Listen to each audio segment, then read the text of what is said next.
Okay, here's our video review for Venom, Let There Be Carnage. Man, this is the biggest piece of shit. I actually really enjoyed this movie. I'm joking. Excuse me.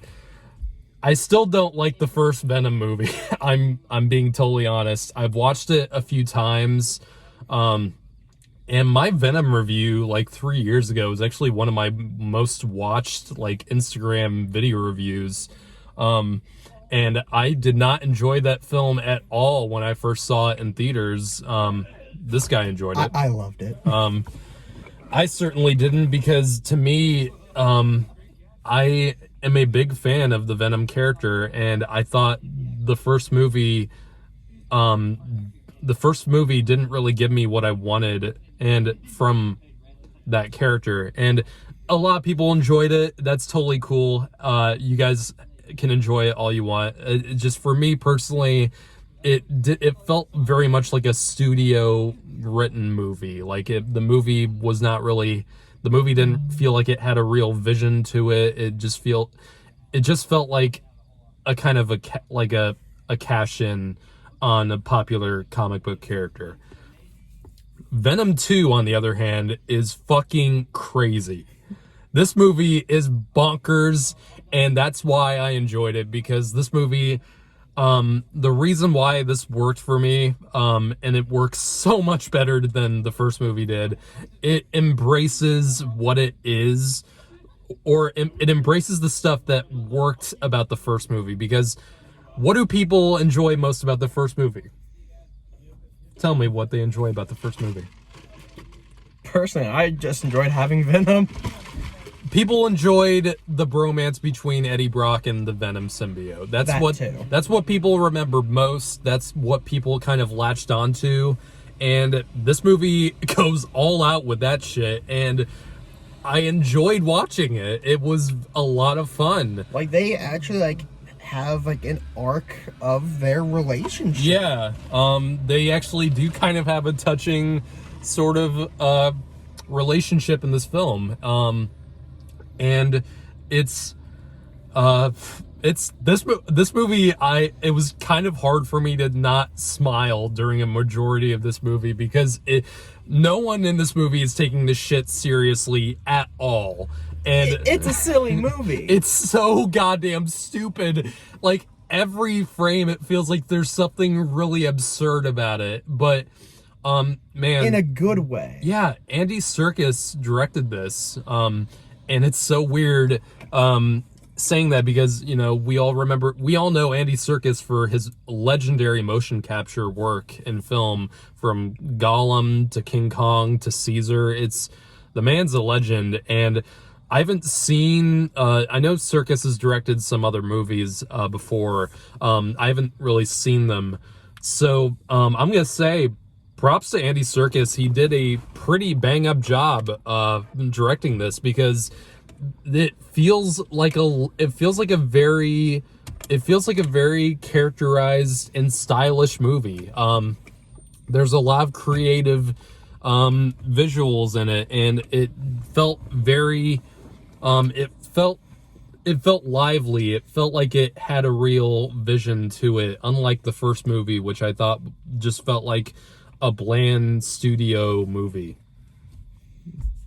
I personally want to say that I think the CG and animation has improved since Venom 1. It has. For the most part, I mean, Carnage didn't look... Carnage in this movie is well done. I think he looks Woody Woody Harrelson in this movie is great. Woody Harrelson is amazing in this film. Totally, one of the things I hated most about the first one is the villain was so goddamn bad. It was such a terrible villain. Riz Ahmed was the villain in the first movie. Don't remember a goddamn thing about that character. This Carnage in this movie is fucking Carnage, and he's very well done. Pretty much exactly what I wanted from a live action portrayal.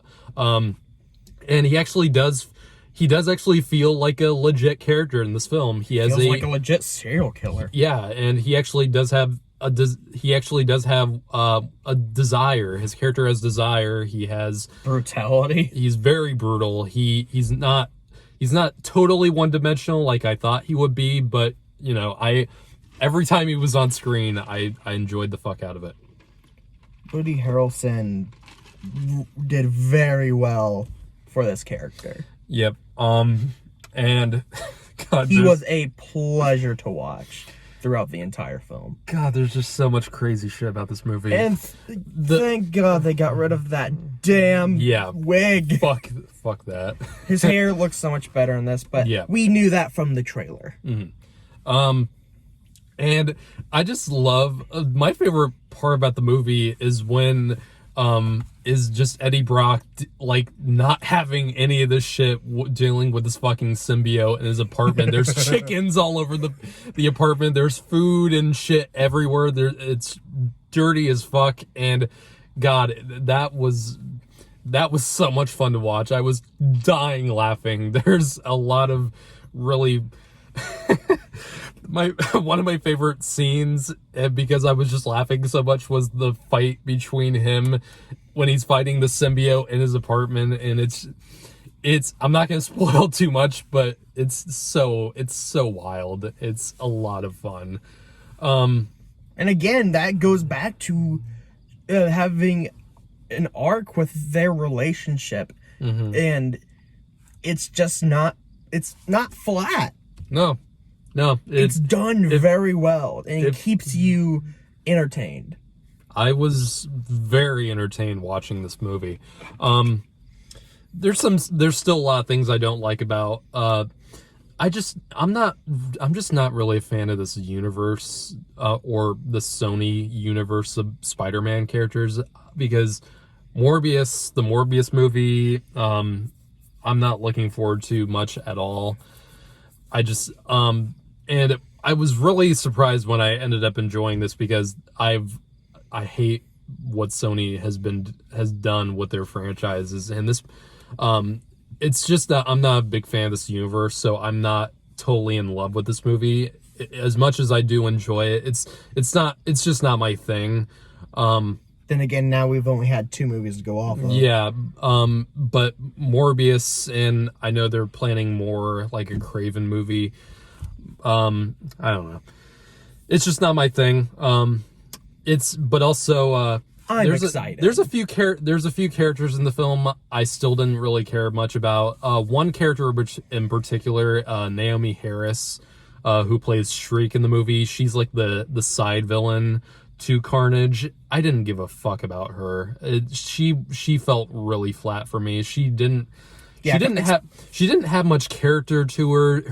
Naomi Harris, even though I love her as an actress, she just felt like she was in a different movie, and not really a good one either. Her performance wasn't great. It didn't help that she was being through a lot of the movie being next to Woody Harrelson as Cletus Cassidy, and his awesome portrayal and his character, and just comparatively, if it was just her by herself, I feel like it would have been fine. No, because at least would have been okay, because she doesn't really have any. Unlike Cletus Cassidy in the film, she doesn't really have much desire. She's just kind of crazy. That's it. Yeah, you're right. There's nothing really real, or there's nothing to this character except that she's just motive. Crazy, and she can scream really loud. And she can turn into Black Canary from Birds of Prey. Yeah, other than that, some of the CGI didn't look too great. And some of the moments near the end with the comedy, some of that kind of fell flat for me. Like the scene where where Eddie's trying to get Venom to fight Carnage in this giant church battle. The climax of this film is so much better than the climax in the first film because I can actually fucking see what's happening. Yeah, you can tell them apart. Oh my god, the climax in the first Venom was so ugly to look at. It was Which also goes back to dark. The animation and CG. Yeah, this film does that climax much better, and it's much more appealing to look at. Yeah, some of the comedy in the third act kind of felt flat for me, and it kind of felt forced. But other than that, I really enjoyed this, guys. It's I wasn't expecting to not like this at all, but the second time's a charm, I guess, because this film definitely worked a lot better for me this time. So I'm not totally in love with the film. But I do enjoy it, and I'd probably see it again. I'm gonna give the film a 7 out of 10. I'm gonna give it an 8 out of 10. Mm-hmm. Yep. And real quick, because we have a 15-minute limit on this, so we have like a little bit under 4 minutes to talk spoilers. So, spoiler warning for Venom: Let There Be Carnage in 3, 2, 1. Holy shit! Fuck. That fucking post-credit scene. Holy shit, man. I knew it. I knew it was coming because there were rumors going around, and apparently you got spoiled. Yeah. Fucking articles, man. They say shit, and they should put it in the article and not in the headline. Yeah. So this pretty much sets up that this Sony universe is pairing up with the MCU because Eddie Brock is watching TV and a giant weird multiverse portal surrounds him, and then he ends up in this like hotel room, and the Daily Bugle news footage with J.K. Simmons from Far From Home shows up, and Tom Holland's right there. So really curious about where that's gonna go, if he's gonna be in No Way Home. In No Way Home. Yeah. A part of me almost doesn't want him to be, just because I don't want it to be bogged down. Yeah, I don't want it to be bogged down either, and that's part of what worries me a little bit about No Way Home. Because it happened with Spider-Man 3. Yeah. And it happened with Amazing Spider-Man 2. I'm sure Kevin Feige will make it work. I hope so. I hope so. But yeah, that's really the only major spoilery thing from this movie. Is there anything else that's worth talking about? Because that post-credit scene was about it. Yeah, that's really it. I mean, so big takeaway from this is that Venom is going to be in the MCU somehow. And we'll see where that goes. Anyway, that was our review of Venom 2. Take care.